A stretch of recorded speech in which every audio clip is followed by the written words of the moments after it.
Buenas, ¿cómo andan? ¿Bien? Acá contentos, los tres. Acá Ragnarok, lo presento yo. ¿Qué tal? Arranque usted nomás, arranquemos. Acá Talo, Scud, hizo de BS también. Tengo muchos mix, así que bueno, Pablo, ¿me también? Y acá Epimundo. Y bueno, vamos a hablar, como ya dice ahí, sobre la época de los BBS en los 90 y también sorpresas porque tal vez en la actualidad también. Siempre pónganse cómodos que vamos a hablar los abuelos acá. En los 90, en aquellos años felices, había un mundo que no tenía internet, imagínense, ¿no? Sí, terrible. Sin embargo, bueno, había una necesidad de comunicarse, ¿no? Digamos, se usaba el teléfono, se empezó a usar el fax y tal. Pero éramos felices en la época, me olvidé. Muy felices. Y recién, por ejemplo, estábamos discutiendo con los chicos, esa fecha, el 26 de noviembre del 91, la UBA le mandó una carta a Cancillería para empezar a hacer las conexiones solamente para las universidades, para tener interconexión. Solamente lo tenía Cancillería y luego ahí en esta carta le pide a la UBA que hagan ese tipo de enlaces a internet. Pero bueno, para el usuario común no existía nada de eso. Era solamente destinada para los científicos. La carta dice, bueno, en esa época teníamos computadoras de esta manera, como ya es muy viejo ese juego. conocerán. Sí, no sé si ustedes lo jugaron, pero para mí es difícil. Sí.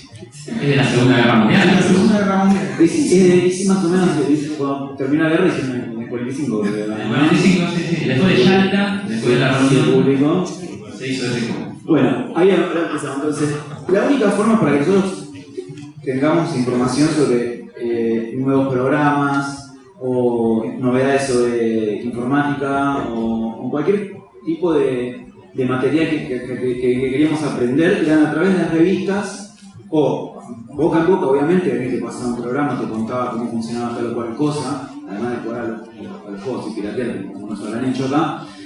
Pero bueno, había otro tipo de herramientas que las podíamos empezar a ver en revistas, que esta por ejemplo una revista española, en este caso traían CDs, un poco después de lo que estamos hablando, pero siempre traían disquetes, y mismo en la parte de impresión de papel hablaba de nuevas computadoras que salían, nuevos procesadores y nuevos dispositivos. Imagínense la época, estamos hablando previo a los 90, no había internet, no había... muchos teléfonos no había, imagínense que básicamente no había conectividad a lo que estamos acostumbrados ahora. Yo veo a gente bastante joven, con lo cual nacieron con la conectividad, creo que no pueden concebir no estar conectados hoy por hoy. En esta época nosotros no estábamos conectados, jugábamos a la pelota con la gente del barrio y en algún momento en el cual pudimos acceder a un modem, que era un dispositivo para conectar con otras computadoras. Empezamos a conocer, como decía Pablo, esto de los BBS, que era un BBS en esa época, no había información, no existía Google, no existía Wikipedia. Ahí llegó eso, no había nada. Bueno, justamente como dice él, y estamos recalcando, revista y la computadora estaba offline. Entonces el material que podías recibir era recado o intercambiarlo con tus amigos. En esas revistas, justamente como acaba de decir Rana, empezamos a enterarnos que había unos dispositivos que eran modems, que lo que te permitía hacer era convertir en audio, vía telefónica, datos de forma digital, ¿no? Pero un conversor digital analógico. Con lo cual, con este tipo de dispositivos nos permitía, en cambio de ir a la casa de él con un disquete a llevarle eso, nos podíamos conectar entre ambas computadoras y poder transmitir esos datos por ahí. Con lo cual eso empezó a abrir un montón de puertas. Y como la gente tiene el impulso de comunicarse, ¿no? Se abrió todo un mundo que la gente no solamente lo usaba para mandar algo del trabajo, mandar un mensaje o subir a un archivo que necesitaba particularmente, sino que la gente empezó a ofrecer sus computadoras para que gente que no conozca, ingrese y navegue sobre su material, que navegue los archivos que se compartían en su computadora. O sea, cualquier persona se podía conectar a través de este dispositivo del modem. Acá un poco, ¿no? ¿Cómo es esto? Tenías tu computadora, el modem telefónico, el teléfono, la línea telefónica, el de camino inverso, y después acá hay una persona que dice BBS y CISO. Que justamente el BBS, que es Bulletin Board System, que sería como un tablero de notas, de anuncios, ahí se empezó a publicar información, obviamente en formato ASCII, no en texto, y esta persona del CISO, que nosotros fuimos eso, o son algunos acá también, era la persona que administraba esa computadora y publicaba determinado tipo de contenido sobre eso que era diverso. Digamos, es como si fuese, imagínense una página web, vos entrás, pero en cambio de una dirección tenés que comunicarte a un teléfono específico. Y adentro de eso, bueno, había lo que podía. Obviamente, en las limitaciones técnicas llevaban a que sea en texto. Es un BBS muy antiguo, por ejemplo, se podía llegar a ver así, ¿no? En la portada. Entrabas así, un poco lo que hablaban los chicos en el taller de Kiar. Empezó a ver con estas limitaciones, bueno, para que sea lindo, ¿no? Que le diga, ingresa acá, baja un archivo y que haya una lista, sino empezó a aparecer todo un tema creativo, incluso de competencia entre BBS, o sea, quien tenía la portada más cool o que tenía más features, ¿no? Por ejemplo, no solamente para bajar archivos, sino también podías chatear con otra persona o postear mensajes en un board anónimo y después creando otro anuncio, bolsa de trabajo inclusive. Y bueno, el menú más o menos era como este, ¿no? Acá tenemos un par de cosas para hacer, cortar, listar, perdón, este es un lector de mensajes. Vos pedías un sistema de mensajería interno, el BBS, que vos pedías los mensajes o al CISO, para el administrador, o a otro usuario que vos ya sabías que estaba ahí. Entonces yo le pedía con mensaje a EPI, aunque no lo conocías en persona, che EPI, buenísimo lo que publicaste la otra vez, o genial laquear, o che, lo que publicaste tenía virus, es un foro, no sé.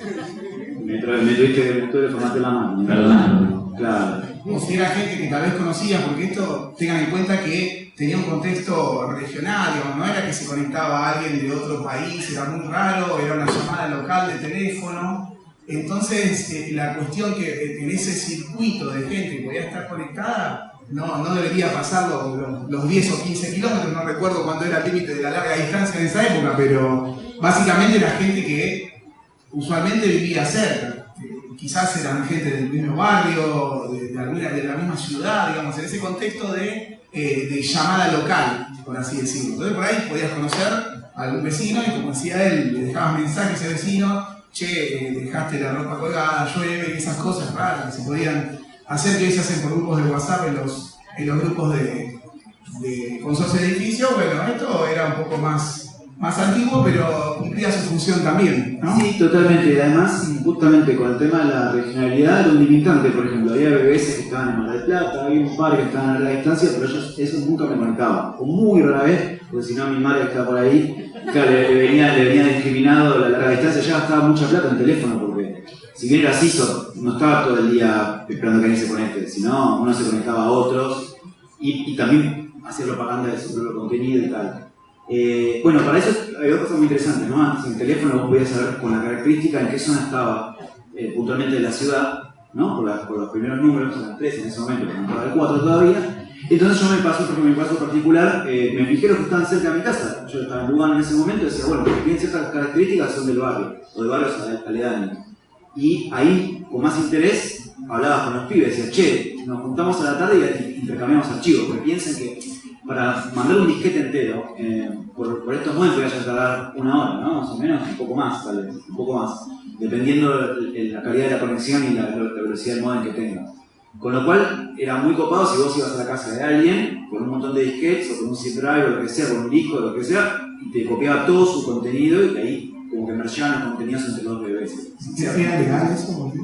Sí, no, estamos hablando de textos y revistas, no había nada con contenido con copyright, era todo la mayoría de lugares, ¿no? Programas y tal, pero...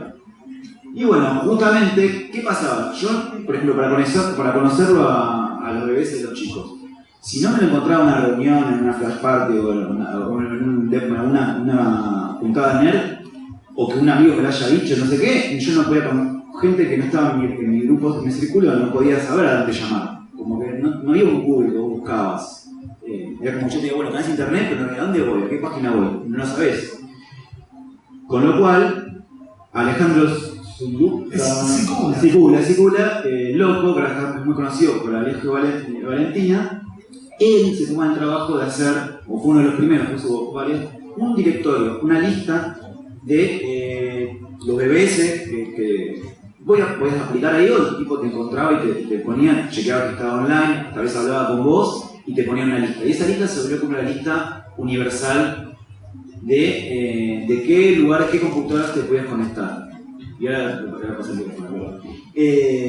Era muy interesante eso también porque ahí ampliaba el rango de gente que podías conocer. Además, estaban descritas por intereses. Por ejemplo, si a una persona le interesaba solamente la música o los trackers o lo que sea, podía ir a un BBS particular. Otro, si le interesaba, no sé, seguridad informática o programación, en otro. O porno, qué sé yo, había de todo, ¿no? La verdad que era muy... había de todo. Videojuegos, por ejemplo, él puntualmente tenía un BBS que era solo piratería, no tenía ningún otro contenido, solo videojuegos. En vez de ir al local de computación y comprar disquete, lo bajabas de él. Tenía juegos así a granel. Y bueno, yo le voy a hacer un repaso, o sea, bueno, pero ¿qué contenido había entonces original, además de los bares? Bueno, había cosas muy interesantes, por ejemplo, fanzines.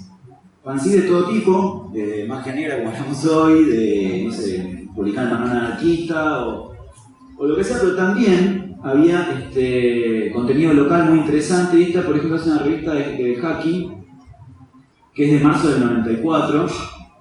Bueno, después todo ese contenido lo van a poder ver en el BBC, pero no más adelante. Y nada, está buenísimo ver eso porque ahí empezamos a hablar un poco de la cultura local digital, ¿no? Había grupos de gente que se juntaba, se organizaba y escribía artículos de informática hasta lo que sea. Después, por ejemplo, acá hay otra que es la Minotauro y les cuento para que se den una idea más o menos qué eran los temas. Bueno, la primera publicación, el tema 1 era probando password. El tema 2 era programación virus 1.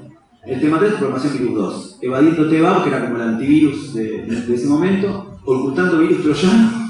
Evadiendo V6, que también era antivirus. Y EMAvirus, que es una programación virus. O sea, imagínense que estamos hablando con gente que era la pesada en ese momento. Ese tipo de gente era como muy lúgubre. Por ahí no éramos tanto como nosotros, ¿no? Que era, no sé, nos interesaba mandar mensajitos, bajarte una piratería o verte un asquear o conocer gente. Y este grupo de gente era como, wow, son los pesados. Y era como algo, viste, súper anónimo, usaban nicks, pero muy gracioso, porque usaban los nicks, pero quisiste puesto el número de teléfono de la casa. ¿Entienden? O sea, era muy loco eso. O sea, boludo, ahí no lo haría ni loco poner el número de teléfono en ningún lado, ¿no? Bueno, era una percepción el anonimato, nada más, no existía el anonimato, uno llamaba por teléfono a la casa de otro, como decía Pablo, no había forma de... Y cuando publicaba algo, dejaba su teléfono, como dejan el mail, dejaba su teléfono, el cual se podía localizar geográficamente dónde está instalado, o buscando en la guía telefónica o telecom, ¿no? O sea, aparecía, buscaba el teléfono y te aparecía el nombre del padre o madre, ¿no? Que era Totalmente. Digamos que tenía el dueño del año que pagaba. Sí, yo en ese momento tenía 14, 15 años, imagínense, y lo más gracioso de todo, claro, si vos te llegabas a pelear, por eso había una cuestión de respeto absoluto, porque, por ejemplo, vos podías poner una máquina dedicada a que esté todo el tiempo levantando las llamadas, que eran los BBS 24 horas, que eran más pro, pero bueno, yo tenía, en mi casa había una sola línea de teléfono, entonces mi BBS laburaba de las 11 de la mañana, perdón, a las 11 de la noche a las 4 de la mañana, lo vimos recién porque lo encontramos en la lista, decía el horario, me había olvidado yo. Y bueno, si vos te peleabas con alguien y veías mala onda, te podías llamar a tu casa a la tarde y romper las bolas a tus viejos, o amenazarte, ¿viste? Era como re loco, pero si uno no se hacía eso. Como vos decías, ¿no? Como una de las reglas no llamar por voice, era, ¿viste? Nadie se llamaba por voice, era muy raro. Así que bueno, siguiendo eso... Había código. Había código. Y acá había código, por ejemplo, esto es un pedazo de código en Assembler ya, ¿no? De programación de virus, que bueno, esta publicación que habíamos hecho. Y me pasaron cosas muy locas, quería mostrarlo esto.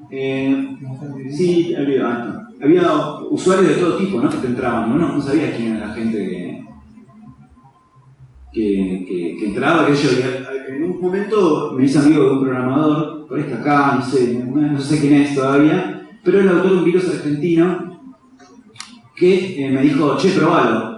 O sea, no probalo, no te infectes vos, sino como te voy a pasar el fuente, compilado si querés, yo no tenía un pito de Assembler, así que me podría trollinado sobre todo. Pero era para ver esto puntualmente. Quería que opines sobre cómo se veía el arte del virus. Cuando el virus en una fecha puntualmente se activaba, te borraba, te hacía mirar todos los archivos y mostraba esto. Yo me acuerdo que el tipo me lo pasó, yo desconecté mi computadora de los discos físicamente, el disco rígido, y lo busqué un disquete justamente para que no infectarme, ¿no? Que no me salte la BIOS y me infecte igual, porque los chances eran recapos. Este virus es muy loco porque lo que hace encima vos te infectaba los archivos y no le cambiaba el tamaño. O sea, le cambiaba el tamaño de los archivos, pero después engañaba al sistema operativo para que quede el tamaño que era real, original. Entonces nunca sabías si estabas infectado o no. Eso lo explica acá en el video, después le vamos a mostrar el link y todo eso. Pero bueno, imagínense que yo tenía 14 años, el chabón pongo y me aparece esto. Tiene un sonido horrible, pero no importa que no se escuche, pero hace como un chillido. Sí, no, vamos a notar a la gente. Esto. Se sonó esto por el speaker y aparecía esto y se va ensangrentando toda la pantalla. O sea, imagínense que vos un día te infectás este virus y llegas. Piensen que esto era hace un montón de años, donde post dinosaurio venía esto. O sea, imagínense que prender la computadora y que te aparezca esto. También salía corriendo a buscar un exorcista a la iglesia del barrio para ver qué pasó con la computadora. Mal. Era técnico, miren esto. Sí. A mí me asustó de hecho que ya estaba esperando que algo loco pase, pero no me describió lo que iba a pasar. ¿Se entiende? Fue re loco eso, me quedé como what the fuck. Y bueno, ese tipo de gente entraba y, de forma anónima a tu teléfono y te puedes comunicar y tener contacto con ese tipo de gente. Después de muchos años, yo siempre me acuerdo de la situación y googleando, un youtuber yankee lo publicó en virus. Tiene un YouTube sobre virus en general, publicó y me acordé, ahí me cayó la ficha y dije, chao, lo vi en los 90 y conocí al autor de esto, que era usuario mío, que chateábamos, se metía y hablábamos un montón, pero bueno, así que lo voy a dejar un poco a los chicos, pero quería hacer como una breve introducción de qué vamos a hablar y qué vamos a interiorizar, y eso más o menos era mi experiencia personal sobre ese mundo. Ahí lo dejo. Bueno, sí, vos. Tengo unos minutitos que le robo nada más a Domingo.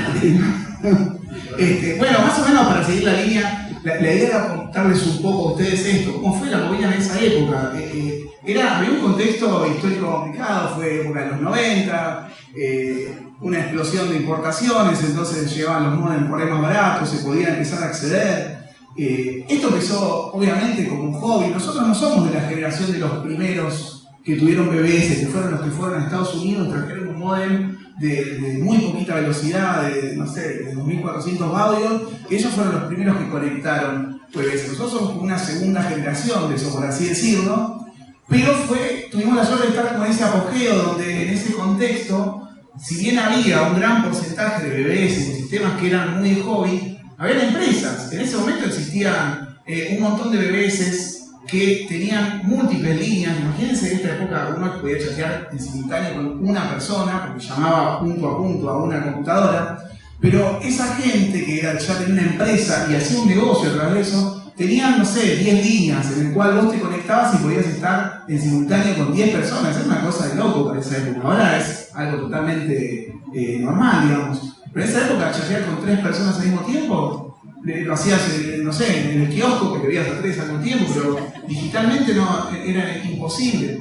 Y así es cuando nacieron esos BBS grandes. Después fueron los que transformaron su sistema en dar acceso a internet. No sé, por ejemplo, Sion fue un BBS y es una empresa que posteriormente, una de las conocidas, digamos, que brindó internet, una de las primeras empresas de internet que fueron proveedores de internet acá, por lo menos en Buenos Aires. Por ejemplo, la primera que yo me conecté a internet fue justamente a través de Los Pinos, una de esas, donde usuarios de BBS y amigos de esta época me habían pasado claves que le habían robado a ese proveedor. Así que estuve años usando internet, no sé si años, un año primero, o sea, pareció un montón, pero... Pareció un montón, sí. Pero usé un montón de tiempo, mi primer acceso a internet fue pirateado justamente a una de estas empresas. Que yo le provocaba un perjuicio grande porque le ocupabas una línea y no pagaba, digamos. Claro, vos estabas dando un recurso que esas empresas pagan. Y así como en ese contexto habían empresas, habían BBS de hobbyistas, habían BBS pagos que vos le pagabas. Obviamente la de las empresas vos le pagabas por un servicio extra que te daban, vos te daban más tiempo. Como él decía, vos estabas utilizando un recurso, entonces no podía estar conectado 7 horas a la computadora porque eso hacía que otros no podían entrar. Entonces el operador del sistema, ¿qué hacía? Te daba 20 minutos, no sé si 20, porque ya estoy hablando 15 minutos. 15 minutos por día, como para que vos llames, te conectes, dejes unos mensajes y haga eso. Y era una cuestión de crédito, vos se te acabó el crédito y hasta el otro día no podías volver a llamar, te cortaba. Entonces eso hacía que esos BBS podían tener como una rotación de usuarios, porque si no era imposible. Sobre ese contexto que había empresas, hobbyistas, había, no sé, para que se den una idea, la Biblioteca Nacional tenía un BBS, fue uno de los primeros BBS que dio, por ejemplo, correo electrónico. Vos te daban un correo electrónico que entrabas a una terminal, podías escribir un email y eso salía a internet, era una cosa de loco. O sea, en ese momento era como salir del contexto regional, local, y decir, estoy mandando un email, un mensaje a alguien que lo leía en la revista Micromanía, que llegaban acá 6 meses después, vos veías la revista, las novedades, y en realidad tenían un año, porque obviamente acá había un delay importante en recibir esas revistas. Entonces vos esperabas contento esa revista y te hablaban de lo que salió nuevo, que la revista tenía un año atrás, ¿no? Para que se den una idea de que venía de España. Pero en ese sentido, por lo que decís vos de la Biblioteca Nacional, yo me abrí un mail, me acuerdo, que se entraba en BBS, tenía algunas cositas para ver ahí, y también en un momento te regalaban el email. Y ya se empezaba a hablar de eso. Me acuerdo que el primer email que recibo, o sea que mando y recibo, es porque me suscribo al mail list de la banda Pantera. Que en un CD o en un cassette decía, mandá un mail acá y te vamos a mandar esto. Y me suscribí ahí y al toque me llega automáticamente, lo habían programado, me llega una revista, un fanzine de la banda oficial, con el logo todo en ASCII, hermoso, y te enterabas tipo las giras que hacían los tipos, bueno, nada, era una bastilla de la banda. No, grababa Instagram ahora, pero en ese momento era como, che, pará, tengo un contacto directamente con la banda, o sea, no con los músicos, digamos, pero las novedades, tipo, están sacando un disco y yo no me entero 6 meses después cuando llega la revista Yankee acá, cuando Musimundo empieza a leer el CD. Era buenísimo eso. Claro, y había toda una movida cultural, o sea, en ese momento, como veía antes, se empezaron a armar grupos, gente que producía arte, que se distribuía, que se producían textos, era un momento muy de modo texto, entonces había mucha gente que escribía, que generaba contenido, que se subían poesías, había de todo, cuentos, había como un intercambio de información bastante importante, que imagínense que era salir de lo que podía llegar a ver una revista y empezar a tener interconexión y empezar a girar ese conocimiento a través de cierta región. O sea, fue una explosión bastante importante que obviamente al nacer Internet quedó un poco opacada por los servicios que uno puede tener hoy en día en Internet. Pero en ese momento era lo único para bajar software, para bajarte poesía, como decía, para enterarte de una banda donde tocaba. Había un BBS de la Unión Cívica Radical, para que se den una idea. Ustedes entraban, hola por el Legionario, hablaba por el CISOP y ahí intercambiaban información, o sea, sus boletines de noticias, ¿no? Los intercambiaban a través de un BBS, así como estaba la facultad, etcétera, empresas, no sé, como Móvil Club. Vos entrabas ahí, hacías una consulta poniendo tu patente del auto y no recuerdo qué información tenías, no sé, si tenías activo o no el servicio. O sea, eran todo un conjunto, un ecosistema bastante interesante, porque no era solamente algo hobbyista y de nerdos, sino que empezó a ser algo que se brindaban un montón de servicios alrededor de los sistemas, ¿no? Sí, y ¿qué más tenemos acá? Bueno, nada, lo que les queríamos mostrar, ¿no? Porque ya no queremos hablar, lo vamos a pasar a Don Epi, que él es el futuro. Nosotros somos el pasado, pero él es el futuro de los BBS, ¿no? Por eso estamos sentados de esta disposición. Pero imagínense que nos pusimos un número en las carpetas, 1, 2 y 3, ¿no? Para saber qué teníamos. Pero para que se den una idea, a ver si me un segundo, por favor. Está la Lópolis. Sí. Le vamos a mostrar ahí.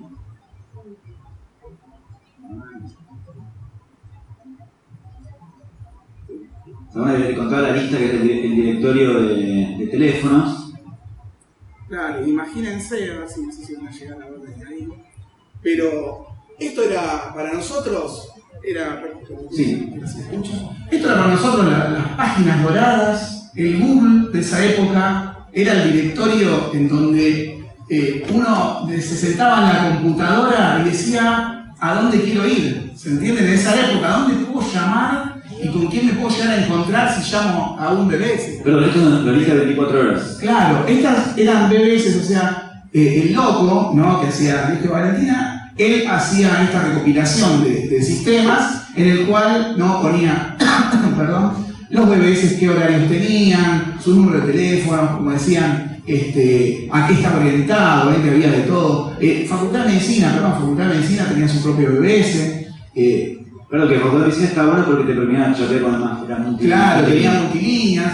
Entonces, esta para nosotros era nuestra pseudo Biblia, ¿no? De dónde buscar para decir, bueno, me siento en la computadora, pongo a marcar el módem y me conecto a el ciberespacio, ¿no? de nuestra época, por así decirlo. Fíjense que hay varios BBS que tenían varias líneas, como este Millennium, por ejemplo, tenía, no sé, media docena de teléfonos. Y eso que también había, en ese momento, por ahí las rotativas que tenían las empresas. Vos, si querías llamar a un teléfono, llamabas, te daba ocupado, llamabas al otro, te daba ocupado, y por ahí enganchabas en uno, ¿no? Y se te cortaban los 10 minutos porque ya te habías gastado todo. Pero bueno, esta era nuestra vida donde arrancábamos ahí para buscar BBS para llamar. Bien, ¿quieren ver algún BBS? Sí. Con su. Hoy en día todavía algunos siguen. Voy a hacer por promoción mío, porque ya que estamos, ¿no? Pero no era la idea. Hoy por hoy, y recuerden, como decía antes, los BBS nosotros nos conectamos con un dispositivo, un módem a través de la línea, un puerto serie. Y hoy por hoy muchos de los BBS siguen estando y se pueden acceder a través del protocolo Telnet desde una computadora, y si no, muchos también a través de una página web tienen una terminal ahí online que puedan acceder. Así que acá vamos a ver si podemos entrar a un BBS, ¿no? Una de las cosas que comentó Pablo había redes de mensajería, seguramente Epi va a comentar, en el cual uno dejaba un mensaje y muchos BBS estaban interconectados, o sea, se hacían llamadas para intercambiar paquetes de mensajes que eran foros. Entonces uno escribía un foro en un BBS y a los 7 días aparecía en otro, no podía tardar, pero imagínense que después de ese BBS que estaba en otro lado, alguien contestaba y a los 3 o 4 días volvía a tener una respuesta. Había un delay casi como carta postal, ¿no? En esa época. Estamos mal, ya nos vamos. Tenemos 10 minutos. Bien, nada, por propagandas, publicidades online, donde pueden dejar ahí algunos mensajes. Puteadas, quejas, lo que quieran. Esperen que quiero adelantar, así no le dejo mucho. Estas son todas cuestiones que se pueden ver. Esa es la hinchada de los Zoom, no sé si conocen ustedes fútbol. Digamos, estaba con el tema este el mundial, no sé bien qué, pero la verdad que los partidos de fútbol se juegan en el ascenso. Ahí donde está todo. Bueno, esto, para que se den una idea, es un menú principal de un BBS, como antes había mostrado Marce, que se conectaba al Arduino. Una terminal, ustedes pueden entrar a diferentes opciones, ver emails, ver mensajería, foros, ¿no? Leer. Ahí me dejaron algunos, no sé quiénes serán, pero hay mucho spam, obviamente. Veo que hay gente por ahí, no sé si quieren hackear el BBS, si quieren se pueden unir a ese chat. ¿Hay alguno conectado? Hay alguno que se puede estar conectando. Pero bueno, ustedes en un BBS van a poder encontrar varios servicios, van a poder jugar a juegos, aunque ustedes no lo crean. Hay un montón de cosas interesantes, pueden jugar a jueguitos. A ver si encuentro alguno como para mostrarle alguno divertido. ¿Qué puede ser? Algo que sea rápido. El doble, miren, esto es fantástico. A ver si anda. No sé si conocen el juego ¿cómo se llama? 24 es el nombre, no me acuerdo el nombre. 2048, perfecto. En el cual ustedes tienen que hacer la sumatoria, ¿no? de los números e ir apilándolos para de forma exponencial llegar a la mayor cantidad del valor, ¿no? Ahí van contando, por ejemplo, los 4, ahí los 4, si tiro hacia un lado se juntan 8, si junto los 8 se hacen 16, etc. Y el objetivo del juego es llegar a 2048. Por eso, como verán, había un montón de contenido, no solamente mensajes y archivos, sino que había determinado también y pensé que no había internet ni nada en ese momento, como que no podías entrar solo juegos o Incluso había ajedrez y todo y se jugaban partidas. Se jugaban partidas de ajedrez, por mensaje, ¿no? Uno tiraba la partida, el otro respondía. Imagínense, esto pasó en poquitos años, en 2 o 3 años, 4, imagínense todo lo que se hacía en ese tiempo, porque no había una velocidad ahora de inmediatez de todo. Entonces uno tiraba un mensaje, tardaba 2 días en alguien responderle. Pero bueno, todo esto era un poco el contexto, ¿no?, que había en esa época, que fue, la verdad, muy precursor a lo que es Internet. O sea, muchos de los servicios que hoy usamos en Internet están basados en la misma lógica de lo que era un BBS, ¿no? Pero bueno, esto es un poquito lo que le queríamos contar del contexto histórico. Ahora les paso al futuro, al señor Epi, que él es una persona de futuro. Sí, yo vine del futuro. Muchas gracias. Te pido que pongas el video, si puede ser, así lo pongo en el fondo. Bueno, él habló de la primera generación de CISOs, en la que los primeros que se traían los modems en los años 80, utilizando Commodore 64 muchas veces como una amiga. Ellos son de la segunda generación y yo sería de la tercera o la cuarta. Como el millennial de los bebés. Yo soy un millennial. Porque yo vine en el renacimiento de los bebés. En estos últimos años se puede catalogar como el renacimiento de la cultura de modo texto, que es la que yo en los 90 no tuve tanta, no tuve tanto contacto porque no tenía modem, y cuando ya tuve modem ya era la época de internet.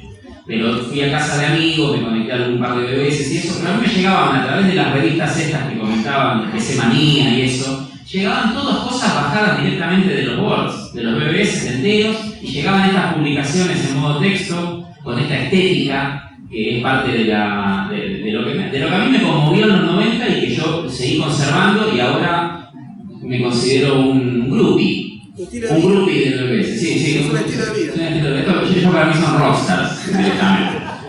Yo me metí por esto, porque gracias a que ellos conservaron la llama, que la crearon de alguna manera, yo trato de algún modo curar contenido, mostrar lo que a mí me gusta. Lo que están viendo acá atrás es lo que puede verse en mi BBS, que se llama The Bowl. Después vamos a pasar vamos a repartir unos volantitos con los 2 links del Oxud BBS. Sin costo adicional. Donde pueden ver esto, que es una TV en modo texto, que apretás un botón, apretás la tecla T cuando entras al BBS y te pones a mirar, y acá tenemos colecciones de los años 90, colecciones más recientes, todo cerca de 1000 artes que bueno, uno cuando cura arte ve 100.000 y elige uno de esas, ¿no? Pero bueno, van quedando los mejores. Y yo la verdad que rescato hoy en día, ya que la tecnología quizás cambió tanto que es un poco peregrino explicarle a un chico, bueno, conectate un BBS para dejarle un mensaje a tu tía del feliz cumpleaños, ¿no? Eso no, va a ir a Facebook, que es donde están todas las tías ahora, ¿no? En Facebook. Bueno, va a ir a Facebook para dejarle un mensaje a la tía, pero igual yo creo que como sentido estético, como cultura, como modo de arte que utiliza algunos habrán visto el taller de ANSI que hizo el señor Roboto con la Bonsai. Bueno, para mí las restricciones de este mundo, que es puro texto, pura terminal de texto, 80 columnas, 25, 16 colores, eso fue creando una cultura propia que obviamente después pervivió un poquito más. La cultura del modo texto siguió existiendo en los primeros años de la internet, fue rey la cultura del modo texto con el IRC, con las listas de correo justamente, y con Usenet también, que es otra forma de comunicación que ya excede esta charla, ¿no? Pero bueno, básicamente lo que yo quería comentarles a todos ustedes es que no es necesario haber vivido en primera persona estas historias que cuentan mis colegas aquí, sino que uno puede disfrutar este género artístico y esta cultura que se creó en los 90, pero que sigue existiendo ahora desde otra perspectiva, porque ya no es desde la necesidad. Yo lo comparo a veces con los radioaficionados. Algunos conocerán los radioaficionados. La radio se utilizaba en un momento como una necesidad. En el campo no había teléfono y la gente se comunicaba con radio. Ahora estamos todos conectados y la radio es más un hobby y una forma de explorar hasta dónde podemos llegar con las restricciones tecnológicas. A ver hasta dónde podemos exprimir esto, ¿no? Y bueno, eso es lo que quería dejar, básicamente. Se puede acceder a esto sin haberlo vivido, sin haber vivido la etapa de oro, porque considero que yo lo considero una belleza todo, pero considero que hay una y hay también una ética, una forma de pensar, una forma de sentir que derivó de allí, ¿no? Está buenísimo lo que decís y aparte hay que hacerlo porque es parte de la historia de la cultura local. O sea, se formó la cultura digital a partir de eso y también marca la identidad de lo que somos como sociedad, ¿no? Yo me pongo un poco más sociológico, ¿no? Filósofo, pero en realidad sí, una de las aristas fue eso. Y olvidarse de esa historia y de lo que pasó antes que tengamos hiperconectividad con internet y lo que pasó, como decía, en el contexto social y todo eso, es un poco... No está bueno, ¿eh? Hay que tener no está bueno. Claro, así que está buenísimo que haya gente como él que lo siga manteniendo, inclusive para un tema social, ¿no? No solo se tiene que perder. Y aparte es lindo. Sí, obvio. Los invito a conectarse ahora cuando repartamos los volantitos, a conectarse a ambos boards porque hay particularidades y hay cosas lindas para Tenemos eso y unos caramelos acá. Son muchos, pero los podemos llegar a repartir. No son nuestros, pero los podemos regalar por la época del bebé si compartíamos todo. Así que bueno, queremos agradecerle el espacio que nos dieron a los chicos de la organización, obviamente al teatro, todo, al Centro Cultural, a Don Ebro y Pablo, que son dos grandes personas que siguen manteniendo vivo las cosas que yo viví cuando tenía 16 años, ¿no? Me hacen recordar, me van a hacer llorar, me hacen recordar cosas muy buenas, o sea, amigos, gente amiga de hoy, de la vida, lo conocí a través de una línea del teléfono. Y conocí mucha gente copada que hoy por hoy tiene esa forma de pensar, como hablaba Pablo, esa metodología del aprendizaje, o sea, la cultura de que acá era un desafío aprender. Uno tenía que buscar información, leer, probar, no había una explosión de datos donde uno podía agarrar y decir, sí, ¿cómo se hace? Busco el video de YouTube y ya está. Acá había que poner voluntad para investigar y para aprender. Y me parece que esa generación lo tiene muy marcado y se nota hoy, no sé, en profesionales de esa edad o de nuestra edad que tienen una capacidad de resolver problemas mucho más metódica y eficiente por ahí que alguien que empezó ahora a buscar todo, porque buscan un video de YouTube y lo resuelven. Así que bueno, muchas gracias a todos por la invitación, gracias por estar. Lo dejamos en la mesa de la charla.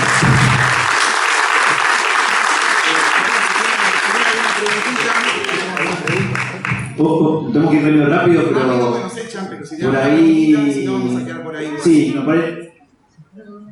Una pregunta para Elvi. Sí, ¿cómo no? ¿Por qué no dijiste malas palabras? Porque soy un pelotudo.